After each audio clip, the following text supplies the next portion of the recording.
जय श्री राम दोस्तों, सुप्रभात। कैसे हैं आप लोग? देखिए, यूपी में अभी एक नाविक का सक्सेस स्टोरी बताकर योगी जी खुद फंस गए हैं। नाविक का सक्सेस स्टोरी बताना उन्हें भारी पड़ गया, या उनके जिन कार्यकर्ताओं ने और उनके मंत्री ने ये स्क्रिप्ट लिखा था, अब उन पे क्या कार्रवाई होगी ये तो योगी जी ही बताएंगे। क्योंकि वो नाविक हिस्ट्री सीटर निकला है, उसका पूरा डिटेल ब्रेकअप आगे आप लोग देखिए। तब तक आप लोग समझिए कि 130 नाव, उसकी माँ जो और पत्नी जो कहानी बता रही है कि उनके गहने गिरवी रखकर और बेचकर उसने 130 नावें खरीदी थी। तो सोचिए 130 नाव का अगर 40,000 रुपया भी अगर मूल्य मान लिया जाए तो 130 नाव के लिए 52 लाख रुपए इकट्ठा करना होगा। अगर 52 लाख का ज्वेलरी और इतने संपत्ति वो रखे हुए थे तो गरीब तो नहीं थे। देखिए आप लोग कि उनका पूरा परिवार ही हिस्ट्री सीटर है। पूरा स्टोरी आप लोग आगे देखिए। समाजवादी पार्टी इसमें ज़्यादा चर्चा कर रही थी कि नाविकों का शोषण हो रहा है, नाविकों को देखभाल नहीं की जा रही है। मैं एक नाविक परिवार की एक सक्सेस स्टोरी यहाँ पे बता रहा हूँ।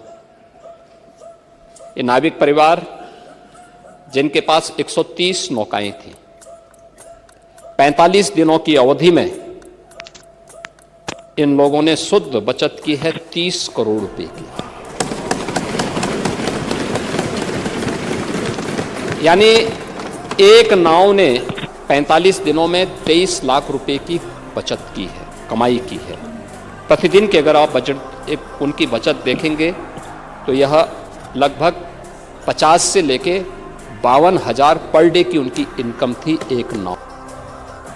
पिंटू मेहरा का साम्राज्य कितना बड़ा है, इसका अंदाजा इस बात से लगाया जा सकता है कि ये परिवार कुंभ और माघ मेलों में चेकर्ड प्लेटें यानी लोहे की प्लेटें सड़क बनाने, उसकी प्लेटें जो लोहे की प्लेटों की सड़कें हैं वो बनाने और बिजली के सबस्टेशन तैयार करने और लाइन बिछाने का काम करता है। पिंटू मेहरा की मां शुक्लावती देवी बिजली विभाग की रजिस्टर्ड ठेकेदार है। अब आपके लिए नाविक पिंटू के 30 करोड़ कमाने का राज भी खोल देते हैं।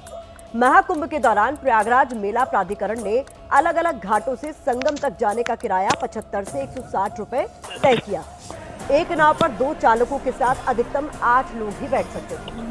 महाकुंभ के दौरान कई दिन नावों का संचालन बंद भी था। अगर मान लिया जाए कि महरा की कुल 130 नावों ने रोजाना संगम के 8 चक्कर लगाए, हर बार अधिकतम 8 श्रद्धालु बैठे और सभी ने औसतन 100 रुपए किराया दिया, तो इस हिसाब से एक नाव से रोजाना 6400 रुपए की कमाई हुई। इस तरह 130 नाव से पूरे महाकुंभ के दौरान अधिकतम 3 करोड़ 74 लाख 40 हजार रुपए की ही कमाई संभव है।